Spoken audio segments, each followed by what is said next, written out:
Hello friends, आपका एक बार फिर से स्वागत है आपके अपने YouTube channel education for all में। तो आज हम लोग जो है जनरल नॉलेज से संबंधित इंपॉर्टेंट प्रश्न करेंगे। अगर आप किसी भी एग्जाम्स की तैयारी करते हैं तो आप हमारे चैनल से जुड़ें, हमारे चैनल को सब्सक्राइब करें ताकि इस चैनल का जो भी नोटिफिकेशन है वो सबसे पहले आप तक पहुंचे और आप जो है सो उसकी तैयारी अच्छे से कर सकें। आपको यहाँ पे हर तरह के कंटेंट मिलेंगे, जीके से रिलेटेड, जैसे उसमें फिजिक्स है, केमिस्ट्री है, बायो है, हिस्ट्री है, ज्योग्राफी है, फिर आपका पॉलिटी है, सबसे कंटेंट आपको मिलेंगे। तो आने वाले एग्जाम्स के लिए जितने भी एग्जाम्स है सबके लिए आपको सारे कंटेंट यहाँ पे अवेलेबल करा दिए जाएंगे। तो आप हमारे चैनल को सब्सक्राइब कर लें ताकि फिर से मैं बता दे रहा हूँ कि आपको जो है इसका नोटिफिकेशन सबसे पहले मिल जाए। ठीक है, तो चलिए आज के सेशन की शुरुआत करते हैं। तो आज के पहले प्रश्न के साथ, आज का हमारा पहला प्रश्न है, दुनिया का सबसे लंबा यात्री ट्रेन जो है वो किस देश में चलाया गया है? यानी कि दुनिया का कौन सा ऐसा देश है जहाँ पे सबसे ज्यादा सबसे लंबा है यात्री ट्रेन उसे चलाया गया है? तो उसका सही आंसर है ऑप्शन नंबर डी, यानी कि स्विट्जरलैंड। अब आपसे यहाँ एक और सवाल पूछ सकता है कि इस ट्रेन की लंबाई कितना है? तो यहाँ पे अगर लंबाई पूछेगा तो ये है आपका 2 किलोमीटर। और अगर पूछेगा कि इस ट्रेन में कितने डब्बे हैं तो ये जो है सो आपको 100 डब्बे हैं इस ट्रेन में। ठीक है, तो इतने प्रश्न आपको याद रखने हैं। अगला प्रश्न है, देखिए, हाल ही में भारत के कितने शहरों में यूनेस्को ने global level of learning cities में शामिल किया है? यानी कि भारत के कितने ऐसे शहर हैं जिसको यूनेस्को ने global network of learning cities में शामिल किया है? इसका सही आंसर है ऑप्शन नंबर सी, यानी कि 3 शहर। अब कौन कौन है 3 शहर? तो देखिए, पहला जो शहर है वो है आपका त्रिशूर। और त्रिशूर कहाँ का है? तो यह है केरल का। ये जो शहर है उसको केरल की सांस्कृतिक राजधानी भी कहते हैं, केरल की सांस्कृतिक राजधानी। दूसरा है आपका नीलांबूर। क्या है नीलांबूर? ये कहाँ पे है? ये भी आपका केरल में ही है। और इसको जो है इको टूरिज्म, इको टूरिज्म के लिए जाना जाता है। ठीक है, और तीसरा आपका है वारंगल। और ये वारंगल कहाँ पे है? तो ये है आपका तेलंगाना में। वारंगल तेलंगाना में है और ये जो है सो सांस्कृतिक विरासत है, सांस्कृतिक विरासत। तो इतने प्रश्न आपको यहाँ से पूछे जाएंगे कि कितने शहर को यूनेस्को ने global network of learning cities में शामिल किया है। और अगर उससे ज्यादा पूछेगा तो आपसे पूछेगा कि कौन कौन शहर हैं। तो पहला शहर है त्रिशूल केरल का, दूसरा है नीलांबूर, वो जो है सो आपको ये भी केरल का है, और तीसरा है वारंगल जो तेलंगाना का है। अगला प्रश्न है, देखिए, ग्लोबल फायर पावर इंडेक्स 2023 में किस देश ने शीर्ष स्थान हासिल किया है? तो देखिए, ग्लोबल फायर पावर इंडेक्स ये क्या होता है? सबसे पहले हम इसकी चर्चा करते हैं। तो ये जो है दुनिया भर में जितने भी देश हैं उन देशों में सशस्त्र बल का जो रेटिंग है वो कौन सा दुनिया का जो फोर्स है, बल है, वो जो है सो सबसे ज्यादा ताकतवर है। यानी कि किस देश की सेना जो है सबसे ज्यादा ताकतवर है, तो उसके आधार पर जो है सो ये रैंकिंग जारी की जाती है। तो ये जो है सो सबसे पहला इसमें जो है वो आपका है अमेरिका यानी यूएसए। दूसरे नंबर पर है रूस। तीसरे नंबर पर है आपका चाइना। और चौथे नंबर पर है यहाँ पे हमारा अपना भारत। ठीक है, तो यहाँ पूछा गया था कि शीर्ष में कौन है, तो वह है शीर्ष में यूएसए, इसका सही आंसर होगा। ठीक है, अब बात करते हैं कि यूएसए कितना खर्च करता है। कुल मिलाकर के यूएसए जो है सो वार्षिक 1782 बिलियन डॉलर, सोचिए, 1782 बिलियन डॉलर जो सौ रुपया वो खर्च करता है यूएसए। ठीक है, तो आप समझ सकते हैं 1782 बिलियन डॉलर ये खर्च करता है अपनी सेना के ऊपर हर वर्ष।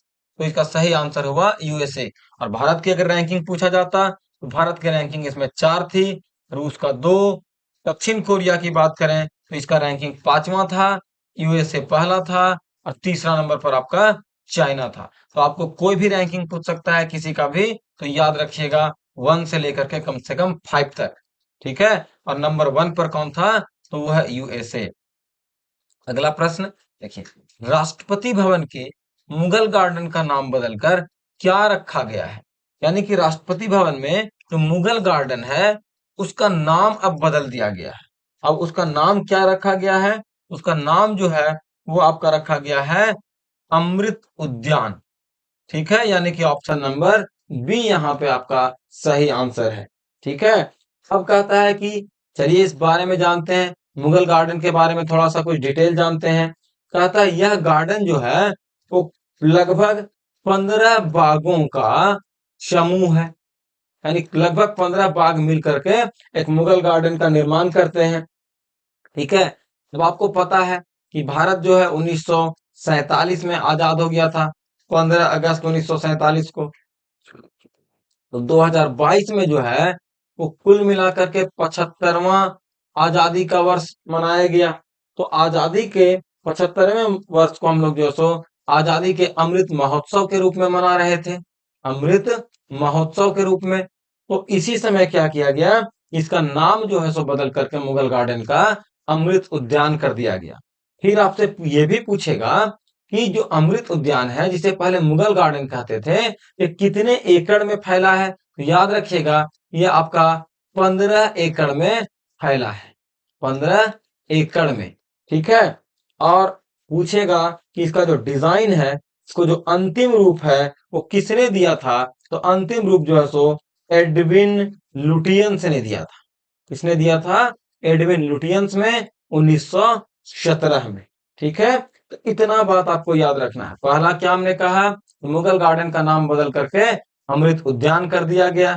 ठीक है, मुगल गार्डन का नाम बदल करके अमृत उद्यान किया गया। फिर कहता है कि इसमें कुल 15 बागों का समूह है। फिर कहेगा कि इसका जो सो डिजाइन किसने किया, तो डिजाइन आपका एडविन लुटियन ने किया है। फिर आपसे पूछेगा ये कितना एकड़ में फैला है, तो ये कुल मिलाकर के 15 एकड़ में फैला हुआ है। इतना बात आपको याद रखना है।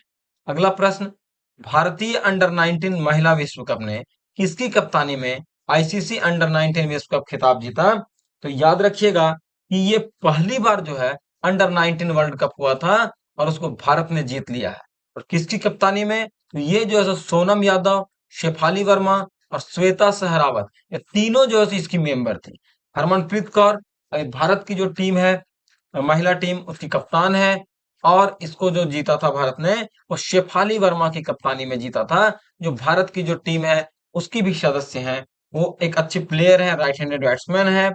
लेकिन अंडर 19 में जो है सो इन्हीं की कप्तानी में भारत ने पहली बार जो इसका आयोजन किया गया था उसको जीत लिया है। ठीक है। उसके बाद कहता है कि ये जो पहला जो अंडर 19 महिला T20 वर्ल्ड कप था, वो जो है सो कब आयोजित किया गया था। तो याद रखिएगा जो इसका आयोजन है 14 जनवरी से लेकर के 29 जनवरी 2023 तक इसका आयोजन किया गया था। फाइनल किसके किसके खिलाफ खेला गया था, तो अगर फाइनल की बात करें तो इंडिया वर्सेस हमारा जो है सो इंग्लैंड के बीच खेला गया था और इसे भारत ने जीत लिया था, इंग्लैंड को हरा दिया था। ठीक है, तो ये बहुत अच्छा साइन है भारतीय महिला क्रिकेट के लिए। अगला प्रश्न देखिए, अंतरराष्ट्रीय मैथमेटिक्स यानी गणित दिवस 2023 का विषय क्या है। अब आपको एक बात पता है कि अंतरराष्ट्रीय जो गणित दिवस है उसके बारे में यहाँ पे आपसे पूछा गया है। अब देखिए अंतरराष्ट्रीय जो गणित दिवस है आपका, वो क्यों मनाया जाता है। सबसे पहला सवाल आपसे ये पता बनेगा कि ये क्यों मनाया जाता है।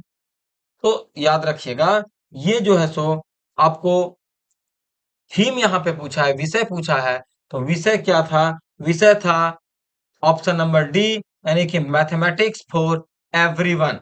ये 2023 का थीम था। ठीक है। पूछेगा कि अंतरराष्ट्रीय गणित दिवस कब मनाया जाता है। तो अगर कब पूछता है तो याद रखिएगा प्रत्येक वर्ष जो है वो 14 मार्च को जो सो मनाया जाता है। और इससे पहले भी अंतरराष्ट्रीय गणित दिवस के पहले भी 14 मार्च को ही जो सो कई देशों में पाई दिवस भी मनाया जाता था। आप जब मैथमेटिक्स का स्टूडेंट हैं, मैं खुद एक मैथमेटिक्स का स्टूडेंट हूं, तो कहता है कि ये पाई जो है, पाई का वैल्यू 22/7 या 3.14 जो सो होता है। तो कई देशों में 14 मार्च को पहले भी पाई दिवस के रूप में मनाया जाता था और अब जो है अंतरराष्ट्रीय गणित दिवस के रूप में मनाया जाने लगा। ठीक है, आपसे पूछेगा कि ये जो है सो क्यों मनाया जाता है, किसके जन्म दिवस के अवसर पर मनाया जाता है? तो ये जो है सो आपका आर्किमिडीज, कौन है? आर्किमिडीज के जन्म दिवस के अवसर पर मनाया जाता है। ठीक है, और अगर पूछेगा कि दुनिया में यानी वर्ल्ड में जो फादर ऑफ मैथमेटिक्स हैं वो भी किन्हें कहा जाता है, तो याद रखिएगा कि फादर ऑफ मैथमेटिक्स जो है सो पूरा वर्ल्ड में आपको कहा जाता है आर्किमिडीज को। ठीक है, और इंडिया में पूछेगा कि father of mathematics in India, तो वो होते हैं आर्यभट्ट। कौन होते हैं? आर्यभट्ट। लेकिन इंडिया में जो गणित दिवस मनाया जाता है, राष्ट्रीय गणित दिवस, वो आपका 22 दिसंबर को मनाया जाता है। और ये किनके जन्म दिवस के अवसर पर? तो रामानुजन के जन्म दिवस के अवसर पर मनाया जाता है। तो आपसे यहाँ थीम पूछा था, तो थीम था हमारा मैथमेटिक्स फॉर एवरीवन। देखिए, सबके लिए मैथमेटिक्स बहुत जरूरी है। ठीक है, तो आपको इतना प्रश्न यहाँ से याद रखना है। कब मनाया जाता है इंटरनेशनल मैथमेटिक्स डे? इंडिया में तो नेशनल मैथमेटिक्स डे वो 22 दिसंबर को मनाया जाता है। Father of mathematics in in India पूछेगा तो आर्यभट्ट। फादर ऑफ मैथमेटिक्स पूछेगा सिर्फ, तो वो है आर्किमिडीज। जो इंटरनेशनल मैथमेटिक्स डे है वो 14 मार्च को मनाया जाता है। ठीक है, अगला प्रश्न, स्वतंत्र भारत में पहला आम चुनाव कब आयोजित किया गया था? तो याद रखिएगा, स्वतंत्र भारत में पहला जो आम चुनाव था वो 1951-52 में जो सो आयोजित किया गया था। ठीक है, और ये चुनाव जो है कुल मिलाकर के 4 माह के लिए हुआ था ये चुनाव। ठीक है, कब से कब तक ये चुनाव हुआ था? तो ये जो है सो आपका 25 अक्टूबर 1951 से लेकर के 21 फरवरी 1952 तक हुआ था। इसीलिए यहाँ पे आपका ना तो 51 आंसर होगा, ना 52। 51 52 दोनों देखिए, कुछ समय जो है 51 में चला और कुछ 52 में चला। ठीक है, उस समय भारत में जो है 173 मिलियन जो सो मतदाता थे। 173 मिलियन के करीब जो सो वोटर्स थे। और इस चुनाव में जो है सो कांग्रेस पार्टी की जीत हुई थी। और कांग्रेस ने कितना सीट जीता था? तो कुल मिलाकर के 364 सीट जो सो कांग्रेस जीती थी। और कुल कितना सीट था? तो पहला आम चुनाव जो हुआ था उसमें कुल मिलाकर के 489 सीट था। अगला प्रश्न है, पक्षियों के अध्ययन को क्या कहते हैं? तो याद रखिएगा कि जो पक्षियों के अध्ययन है उसको क्या कहते हैं? उसको जो है सो हम लोग ऑर्निथोलॉजी कहते हैं। ठीक है, चलिए, और ये पूछेगा आपसे ऑप्थियोलॉजी या आपसे पूछेगा ऑप्थमोलॉजी। ऑप्थमोलॉजी, ठीक है, तो ये आपको किसको कहते हैं? तो वो आपका है नेत्र से संबंधित जो होता है उसको कहते हैं। ठीक है, अगला प्रश्न देखिए, कौन सा समाचार पत्र भारतीय राष्ट्रीय आंदोलन के दौरान लोकमान्य तिलक के द्वारा लिखा गया था? तो ये जो पत्र है उसका नाम है ऑप्शन नंबर सी, यानी कि केसरी। आपसे पूछेगा कि केसरी किस भाषा में लिखा गया था? तो याद रखिएगा कि जो केसरी है वो आपको मराठी भाषा में लिखा गया था। ठीक है, कब लिखा गया था? तो कहता है कि 1961 में जो होम रूल हुआ था उसके समय लिखा गया था। आप अगर बात कर रहे हैं लोकमान्य तिलक का, इनका पूरा नाम लोकमान्य बाल गंगाधर तिलक है। इन्होंने एक नारा दिया था, वो नारा क्या था? ये था स्वराज हमारा, स्वराज हमारा या स्वराज मेरा जन्म सिद्ध अधिकार है। जन्म सिद्ध अधिकार है और मैं इसे लेकर रहूंगा। ठीक है, अधिकार है, मैं इसे लेकर रहूंगा। ये जो है सो इनका एक बहुत बड़ा क्या कहते हैं कि स्लोगन था। उसके बाद आप कह सकते हैं इनका द्वारा कौन सा किताब लिखा गया था? तो एक किताब था जिसका नाम था गीता रहस्य, वो भी इन्हीं के द्वारा लिखा गया था। आपसे पूछेगा कि अगर जो युगांतर है ये समाचार पत्र किसके द्वारा लिखा गया था या किस तरह क्या है? तो युगांतर जो है एक बंगाली समाचार पत्र है। क्या है? बंगाली समाचार पत्र, समाचार पत्र। और इसे जो है सो लिखा गया था 3 लोगों के द्वारा। कौन कौन थे? एक थे बरिंद्र कुमार घोष, बरिंद्र कुमार घोष। दूसरे थे अविनाश भट्टाचार्य, अविनाश भट्टाचार्य। और तीसरे थे हमारे भूपेंद्र नाथ दत्त, भूपेंद्र नाथ दत्त। तीसरा आपसे है कि बंगाली, तो बंगाली जो है तो ये लिखा गया था गिरीश चंद्र घोष के द्वारा, गिरीश चंद्र घोष के द्वारा। और एक और है अमृत बाजार पत्रिका, ठीक है, तो ये जो सो शिशिर कुमार घोष के द्वारा लिखा गया था, शिशिर कुमार घोष के द्वारा। तो इतना बात आपको याद रखना है।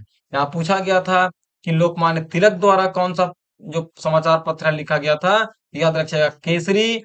मराठी भाषा में 1961 में जो होम रूल था, होम रूल लीग जो था, उसके समय में जो है सो, और इनका नारा था स्वराज मेरा जन्मसिद्ध अधिकार है, मैं इसे लेकर रहूंगा। अगला प्रश्न, कौन भारत के संविधान में समवर्ती सूची में है? समवर्ती सूची का मतलब होता है कि वैसा लिस्ट, वैसी बातें जिस पर केंद्र प्लस राज्य दोनों जो है सो क्या कर सकते हैं, कानून बना सकते हैं। तो यहाँ पे जितने दिए हुए हैं, रेलवे, रक्षा, सार्वजनिक स्वास्थ्य, जनसंख्या नियंत्रण एवं परिवार नियोजन, तो याद रखिएगा कि इसका जो सही आंसर है वो है ऑप्शन नंबर डी, यानी कि जनसंख्या नियंत्रण एवं परिवार नियोजन।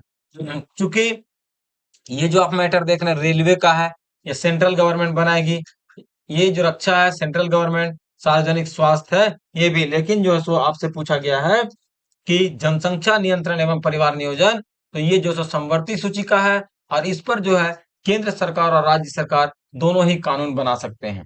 ठीक है, अगला प्रश्न है कि निम्नलिखित में से कौन गुजरात का पशु व्यापार मेला है? देखिए इतने सारे मेले दिए हुए हैं, तो ये सब जो है कहीं ना कहीं पशु व्यापार मेला ही है। कुंभ मेला ये 12 वर्ष में लगता है आपका, एक जगह पे रिपीट होता है, और हर 3-3 साल में जो सो आपका होता है। लेकिन एक जगह पे जैसे हरिद्वार में हुआ तो 12 साल के बाद जो सो हरिद्वार में होगा। तो यहाँ पूछा गया गुजरात का पशु व्यापार मेला कौन है, तो ये है वौथा मेला, यानी ऑप्शन नंबर ए इसका सही आंसर है। ठीक है, अगला प्रश्न है भारत में अर्जुन पुरस्कार कब शुरू हुआ? तो भारत में जो है वो अर्जुन पुरस्कार कब शुरू हुआ था, तो वो शुरू हुआ था 1961 में। ठीक है, अर्जुन पुरस्कार जो है वो सर्वोच्च खेल पुरस्कार है, सर्वोच्च खेल पुरस्कार होता है। ठीक है, उसके बाद कहता है इसमें क्या मिलता है, जिसे भी ये पुरस्कार मिलता है उनको 15 लाख रुपए मिलते हैं, प्लस जो अर्जुन है, अर्जुन का एक कांस्य की मूर्ति मिलती है, कांस्य की प्रतिमा मिलती है, मूर्ति मिलती है, और उसके बाद इनको जो सो सूची पत्र भी मिलता है। और ये सब कौन देता है, तो ये सब जो इंडिया के प्रेसिडेंट हैं वो देते हैं। ठीक है, पहली बार जो है 1961 में दिया गया था, तो कितने लोगों को दिया गया था, कितने लोगों को दिया गया था, तो याद रखिएगा पहली बार 20 लोगों को दिया गया था। ठीक है, आपसे एक सवाल पूछेगा कि पहली महिला जिसे यह पुरस्कार मिला था, तो 1962 में जो है मीना शाह, मीना शाह ये एक बैडमिंटन की महिला थी, बैडमिंटन की, बैडमिंटन खेलती थी। इन्हें जो है सो 1962 में सबसे पहले जो सो मिला था अर्जुन पुरस्कार। उसके बाद अगर पूछेगा कि पहले ऐसे क्रिकेटर बताइए जिन्हें यह पुरस्कार मिला, तो पहले क्रिकेटर जिन्हें यह पुरस्कार मिला वो थे सलीम दुर्रानी। कौन थे? सलीम दुर्रानी। इतना बात आपको जो सो याद रखना है। ठीक है, चलते हैं अगले प्रश्न की ओर। देखिए भारत रत्न की शुरुआत कब हुई थी? तो देखिए भारत रत्न का मतलब है कि देश का जो सर्वोच्च पुरस्कार है, देश का सर्वोच्च पुरस्कार जो है उसी को हम लोग भारत रत्न कहते हैं। तो इसकी शुरुआत कब हुई थी, तो याद रखिएगा कि भारत रत्न की शुरुआत जो है वो 1954 में हुई थी। ठीक है, ये जो है कला के क्षेत्र में हो गया, साहित्य के क्षेत्र में हो गया, विज्ञान के क्षेत्र में हो गया, या फिर जो सार्वजनिक सेवाएं होती है, सार्वजनिक, तो उसके क्षेत्र में हो गया। तो ये सब क्षेत्रों में जनरली दिया जाता है। आपसे यहाँ सवाल क्या पूछेगा कि ठीक है, भारत रत्न की शुरुआत तो 1954 में हुई, लेकिन सबसे पहले प्राप्तकर्ता कौन थे? यानी कि सबसे पहला व्यक्ति जिन्हें यह पुरस्कार मिला, याद रखिएगा, वो थे सी राजगोपालाचारी, चक्रवर्ती राजगोपालाचारी। इन्हें जो है सो सबसे पहले भारत रत्न मिला है। फिर पूछेगा कि पहले विदेशी कौन थे जिन्हें यह पुरस्कार मिला? तो वो थे खान अब्दुल गफ्फार खान। खान अब्दुल गफ्फार खान, देखिए गफ्फार खान। और इनको जो है सो ये पाकिस्तानी थे, इनको जो है सो 1987 में यह पुरस्कार मिला। फिर आपसे एक सवाल पूछेगा कि मरणोपरांत, मरणो मरणो ना मरणोपरांत, तो सबसे पहले मरणोपरांत किन्हें मिला था? तो भारत के ये प्रधानमंत्री रह चुके हैं, इनका नाम है लाल बहादुर शास्त्री। तो इनको जो है सो ये पहले ऐसे व्यक्ति थे जिन्हें मरने के बाद यानी मृत्यु के उपरांत जो है सो इनको यह पुरस्कार दिया गया था। और बोलेगा पहली महिला जिसे यह पुरस्कार मिला, पहली महिला, तो वो देश की पहली महिला प्रधानमंत्री थी और अब तक की एकमात्र महिला प्रधानमंत्री श्रीमती इंदिरा गांधी। ये जो सो ऐसी महिला थी जिन्हें सबसे पहले यह पुरस्कार मिला। तो ये हमारा भारत रत्न जो है वो नंबर 1 का है। नंबर 2 का अगर पूछेगा तो वो होता है पद्म विभूषण। क्या होता है? पद्म विभूषण। और तीसरा होता है पद्म भूषण। और चौथा जो होता है वो होता है पद्म श्री। तो इसका सीरियल नंबर भी याद रखिएगा, 1 2 3 4। पूछा कि किस क्षेत्र में दिया जाता है? कला, साहित्य, विज्ञान, सार्वजनिक क्षेत्र। पहले प्राप्तकर्ता सी राजगोपालाचारी, पहले विदेशी प्राप्तकर्ता खान अब्दुल गफ्फार खान, 1987 में दिया गया। मरणोपरांत जो है प्राप्तकर्ता लाल बहादुर शास्त्री, पहली महिला इंदिरा गांधी। अगला प्रश्न, निम्न में से कौन भारत रत्न प्राप्त करता नहीं है? यहाँ पे 4 ऑप्शन आपको दिए गए हैं, तो चारों में से कहता है कि किनको जो है सो भारत रत्न नहीं मिला है। तो इसमें सही आंसर है ऑप्शन नंबर बी, यानी कि सुभाष चंद्र बोस। ये नेताजी के नाम से भी इनको जानते हैं हम लोग, नेताजी। और इनको जो है सो कभी भी भारत रत्न पुरस्कार नहीं मिला है। सबसे पहले यहाँ पे जो तीनों ऑप्शन है उसमें से आपको डॉक्टर सर्वपल्ली राधाकृष्णन को भी मिला है, इनको 1954 में ही मिला था। फिर अगर बात करें लाल बहादुर शास्त्री की, तो इन्हें 1966 में मिला था। और इंदिरा गांधी की बात करें, ठीक है, तो इनको भी जो सो राष्ट्रपति पुरस्कार, ये सॉरी भारत रत्न जो सो मिल चुका है। अगला प्रश्न, नाथुला दर्रा किस राज्य में है? तो आपसे पूछा नाथुला दर्रा किस राज्य में है, तो इसका सही आंसर ऑप्शन नंबर ए, यानी कि सिक्किम। अच्छा, सिक्किम में और कौन कौन से दर्रे हैं? तो इसमें जो है जेलेप ला दर्रा, जेलेप ला दर्रा है। फिर डोनकिया है, डोनकिया दर्रा। उसके बाद फिर जो आपका है चिवा भंजन, चिवा भंजन दर्रा। ये तीनों के तीनों जो आपका इसी सिक्किम में मिलेंगे। ठीक है, चलते हैं अगले प्रश्न की ओर। हीराकुंड बांध किस नदी पर निर्मित है? अब ये क्वेश्चन तो आप जानते ही हैं कि हीराकुंड बांध जो है वो महानदी पर जो सो निर्मित है। लेकिन आपसे पूछेगा इसके बारे में इंपॉर्टेंट बात कि ये जो है तो दुनिया का, ध्यान रखिएगा, दुनिया का सबसे लंबा बांध भी यही है, सबसे लंबा बांध यही है। और आपसे एक सवाल और पूछेगा कि जब भारत आजाद हो गया, स्वतंत्र हो गया, तो पहला जो बहुउद्देशीय परियोजना है, बहुउद्देशीय परियोजना मतलब क्या होता है?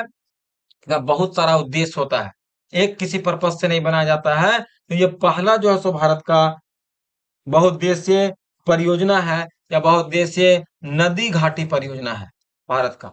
इतना बात आप जरूर याद रखिएगा।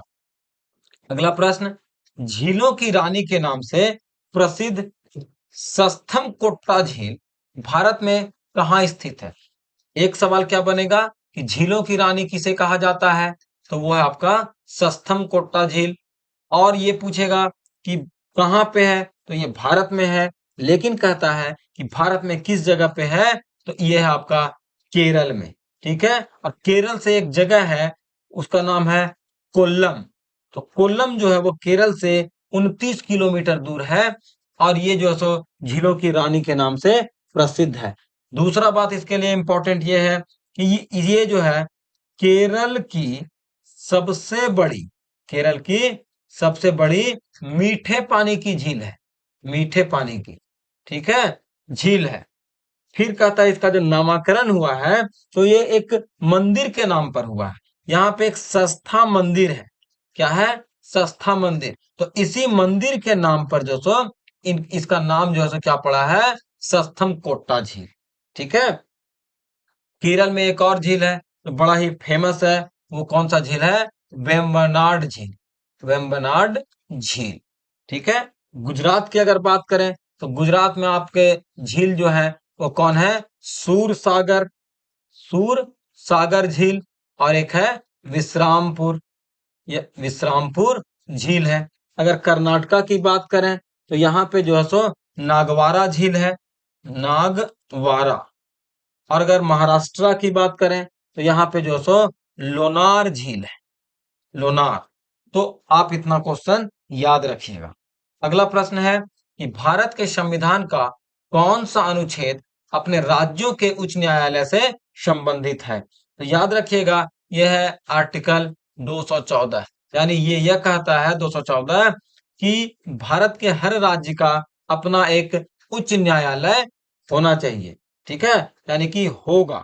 उसके बाद अगर आपको कहता है कि आर्टिकल 248 का संबंध किससे है तो ये आपका आ जाता है रेसिडुअरी लिस्ट का। रेसिडुअरी लिस्ट का मतलब क्या हुआ कि वैसा कानून या वैसा विषय जिसपे ना तो राज्य कानून बनाता है, ना केंद्र बनाता है, ना ही जो सो हमारा समवर्ती सूची में मेंशन होता है। तो जो किसी भी लिस्ट में शामिल नहीं है वो जो सो उस पर जो केंद्र की जो शक्ति है यानी केंद्र सरकार जो है वो कानून बना सकता है। ठीक है, यानी कि संसद को कानून बनाने का अधिकार है। तो वो जो सो आर्टिकल 248 में है। फिर कहता है कि आर्टिकल 188 जो है वो आपका विधानसभा के मेंबर से या विधान परिषद के मेंबर से संबंधित है जो शपथ लेंगे। और फिर कहता है कि आर्टिकल 148 है भारत में एक कैग होगा यानी कि नियंत्रक एवं महालेखा परीक्षक। नियंत्रक एवं महालेखा परीक्षक। तो इससे संबंधित जो सो आपका आर्टिकल 148 है। आपसे पूछा गया है राज्यों में उच्च न्यायालय का संबंध किससे? आर्टिकल 214 से। अगला प्रश्न, अनुच्छेद 239 किससे संबंधित है? तो अनुच्छेद 239 जो है वो कहता है राष्ट्रपति द्वारा केंद्र शासित प्रदेशों का शासन इससे संबंधित है। ठीक है। फिर आपसे कुछ इंपॉर्टेंट जो प्रश्न है इससे और क्या बनेंगे? कहता है कि आर्टिकल 239 ए का संबंध किससे है? तो कहता है कि आप जानते हैं कि जितने भी केंद्र शासित प्रदेश हैं उसमें से दिल्ली जो है उसको विशेष अधिकार मिला हुआ है। तो जो दिल्ली से संबंधित विशेष अधिकार है यानी विशेष प्रावधान है उसके लिए जो है सो आर्टिकल 239 ए है। और याद रखिएगा कि आर्टिकल 239 से लेकर के 242 तक ये यूनियन टेरिटोरीज का बात करता है। ठीक है। अगला प्रश्न है भारत में पंचायती राज्य की अवधारणा की अनुशंसा किस समिति ने की थी? यानी भारत में जो है पंचायती राज होगा उसकी जो अवधारणा है वो किसने की थी? इसका सही आंसर था ऑप्शन नंबर बी यानी कि बलवंत राय मेहता समिति ने।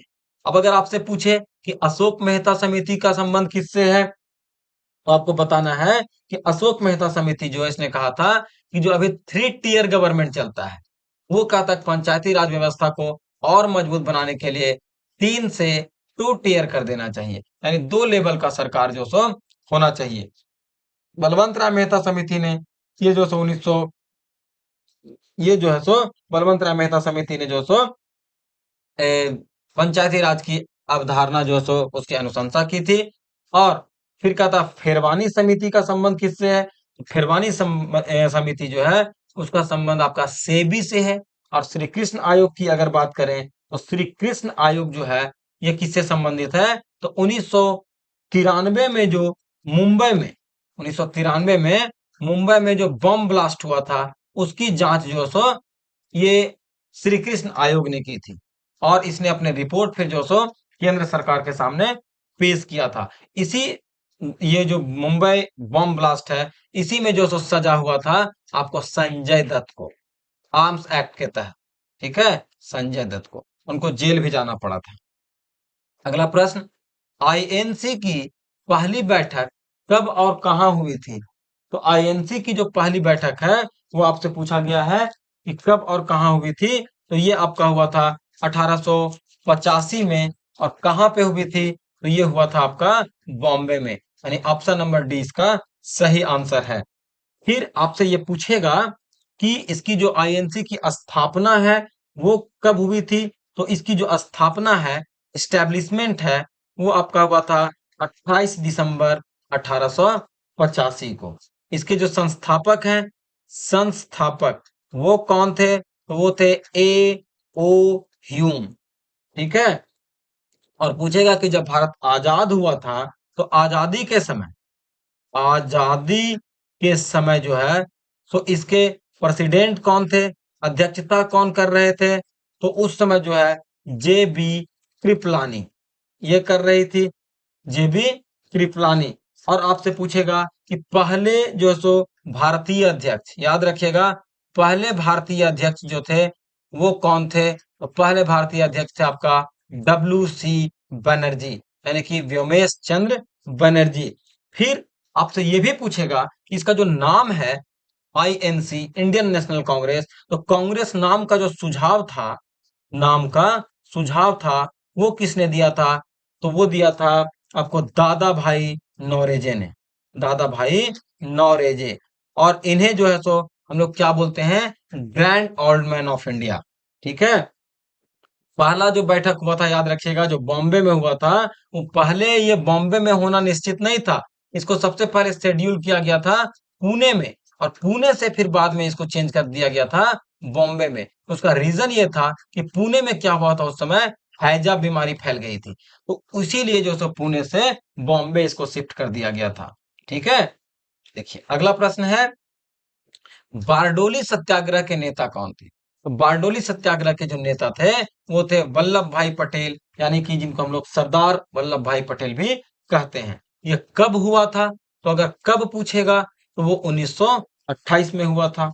ये ही समय वैसा था, इस समय सरदार पटेल को जो है, देखिए वल्लभ भाई पटेल इनका नाम है, लेकिन इनको सरदार की उपाधि जो सो वहां की महिलाओं ने इनके काम को देखते हुए दिया था।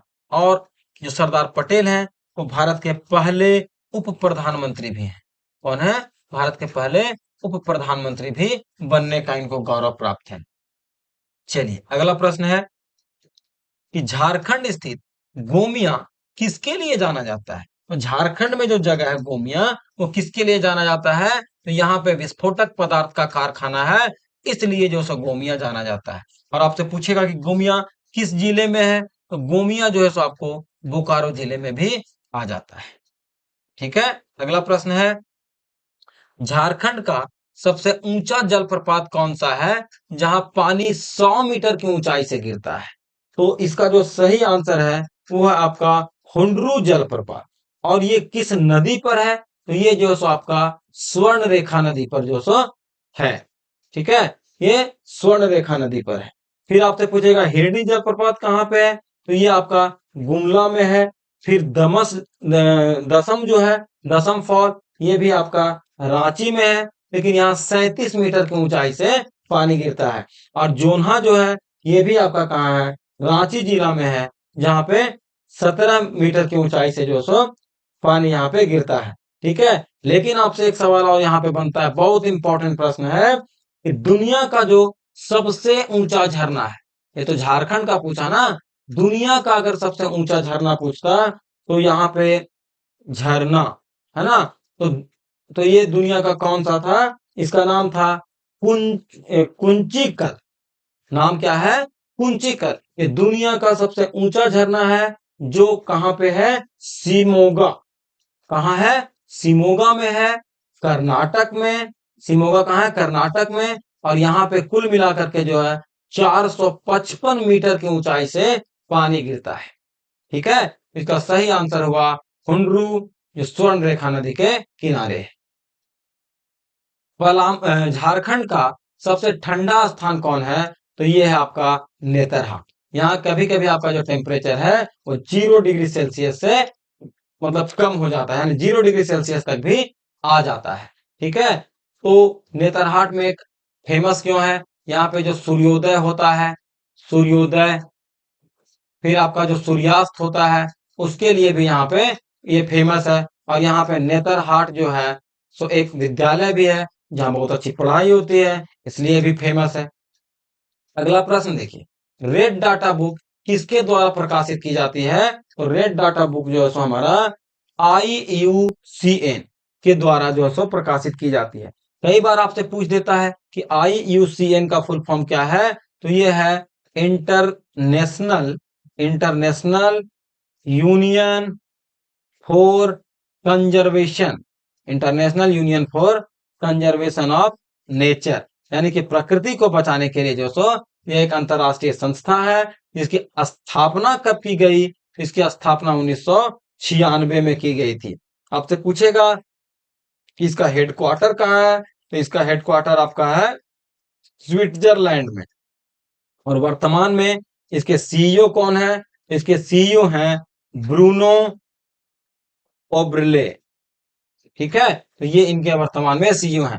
IUCN यानी कि रेड डाटा बुक जो जारी करता है, इसका मेन पर्पस क्या होता है कि कौन सा जो वन्य जीव है वो एक्सटिंक्ट कर रहा है, यानी कि खत्म होने की स्थिति में है या खत्म हो गया है। ठीक है, इसका सही आंसर हुआ IUCN। अगला प्रश्न है, नागरहोल राष्ट्रीय उद्यान और टाइगर रिजर्व कहाँ पे स्थित है? तो ये आपका स्थित है कर्नाटक में। ठीक है, यानी ऑप्शन नंबर ए इसका सही आंसर है।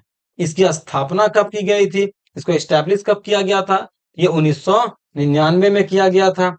और यह जो है आपका जो नीलगिरी बायोस्फीयर रिजर्व है, नीलगिरी बायोस्फीयर रिजर्व, उसी का ये पार्ट है, बायोस्फीयर रिजर्व का पार्ट है।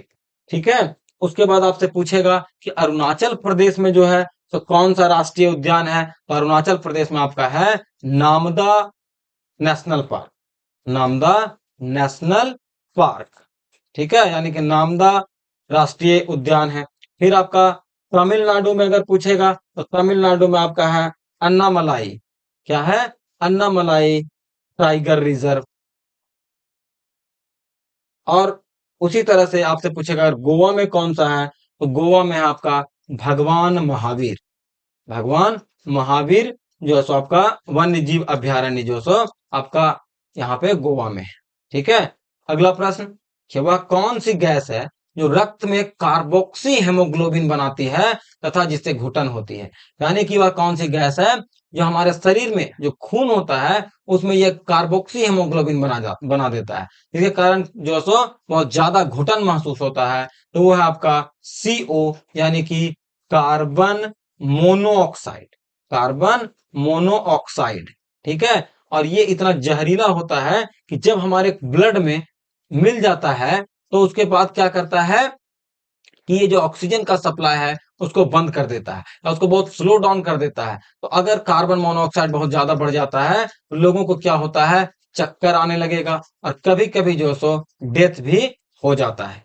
तो इसलिए आप देखते हैं घर में जो किचन वगैरह होता है वो हमेशा उसमें एक विंडो रहेगा, खुला हुआ रहेगा, कहीं ना कहीं उसमें हवा अंदर बाहर जाने के लिए जगह होना चाहिए। नहीं तो क्या होगा, अगर कोई नहीं है, खिड़की बंद है और किसी तरह से कार्बन मोनोऑक्साइड गैस वहां से उत्सर्जित होता है तो लोगों को चक्कर आएगा और फाइनली डेथ भी हो सकता है। अगला प्रश्न, अलेक्जेंडर फ्लेमिंग ने निम्नलिखित में से किस पर काम किया था? यानी कि अलेक्जेंडर फ्लेमिंग जो है उन्होंने किस चीज का खोज किया था वो आपसे पूछा गया है। तो वो जो है सो पेनिसिलिन की खोज की थी। ठीक है, और इन्होंने कब खोजा था पेनिसिलिन की खोज? तो ये जो है 1928 में। और ये मेनली क्या था?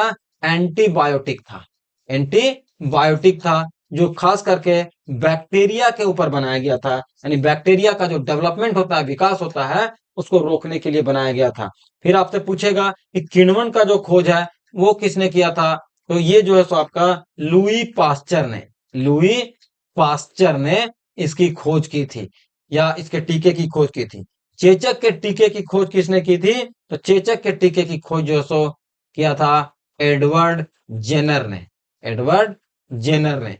और डीएनए का जो संरचना है उसको कौन किया था, यानी कि डीएनए का जो डबल हेलिक्स मॉडल है उसकी जो खोज है वो किसने किया था, तो ये किया था Watson and Crick, Watson and Crick ने। ठीक है, इतने बात आपको याद रखने हैं। आज का अगला प्रश्न देखिए, और आखिरी प्रश्न, आज का आखिरी प्रश्न है कि किस विटामिन की कमी से घाव से रक्त का प्रवाह नहीं रुकता है। यानी कि अगर आपके शरीर में ये विटामिन अगर नहीं होगा तो उससे क्या होगा कि आपके जो शरीर है उससे ब्लड कंटिन्यूअस जो सो निकलते रहेगा, रुकेगा नहीं। तो उसका सही आंसर है ऑप्शन नंबर डी, यानी कि विटामिन के। ठीक है, विटामिन के अगर आपके शरीर में उसका कमी है तो आपको क्या क्या खाना होगा, इसका जो अच्छा सोर्स है वो क्या है, गोभी है। वो चाहे फूल गोभी की बात करें या पत्ता गोभी की बात करें, ये दोनों है। उसके बाद कहता है कि आपका पालक है, हरा सब्जी है, हरा सब्जी खाइए, हरे पत्ते वाले जो सब पालक वगैरह है वो सब खाइए। वो सबसे आपके शरीर में क्या होगा, विटामिन के का जो मात्रा है वो बढ़ जाएगा। कुल मिलाकर के अगर पूछे कि विटामिन का जो शब्द है उसकी उसकी खोज किसने की थी, तो इसकी खोज जो सो हंक ने की थी, जो हमारा पिछले वीडियो में आपको हमने बताया भी था। ठीक है, उसके बाद कुल मिलाकर के A B C D E और के, कुल मिलाकर के ये 6 प्रकार के विटामिन होते हैं। हालांकि फिर यहाँ पे जो सो बी में भी 8 प्रकार के विटामिन आपको देखने को मिल जाएंगे। तो कहता है इसमें जो विटामिन बी और विटामिन सी है ये क्या है आपका, ये वाटर सॉल्यूबल है। वाटर सॉल्यूबल का मतलब होता है जो पानी में जल में घुलनशील है। और जो ए डी ई और के ये सब जो आपका बचा, ये आपका क्या कहता है कि ये फैट सॉल्यूबल है। फैट सॉल्यूबल का मतलब होता है तो वसा में घुलनशील। ठीक है, वसा में घुलनशील हो। तो इसका जो सही आंसर हुआ वो हुआ विटामिन जो सो के। तो ये था हमारा आज का सेशन। इसमें आप देखे होंगे कि हिस्ट्री से लेकर के बायोलॉजी, पॉलिटिकल सबका क्वेश्चन था। आप हमारे चैनल से जुड़े रहिए और हम लोग जो सो फिर एक नए वीडियो के साथ एक नए सेशन की शुरुआत करेंगे अगले दिन। ठीक है, तो आप हमारे चैनल से जुड़े रहिए। हमारे हमारे चैनल को अगर आपने सब्सक्राइब नहीं किया है तो आप हमारे चैनल को सब्सक्राइब जरूर कर लें। और अगर हमारा पिछला वीडियो नहीं देखा है तो आप उसे भी जरूर देखें। उसका भी लिंक जो है आपको इस वीडियो के डिस्क्रिप्शन में मिल जाएगा। ठीक है, धन्यवाद।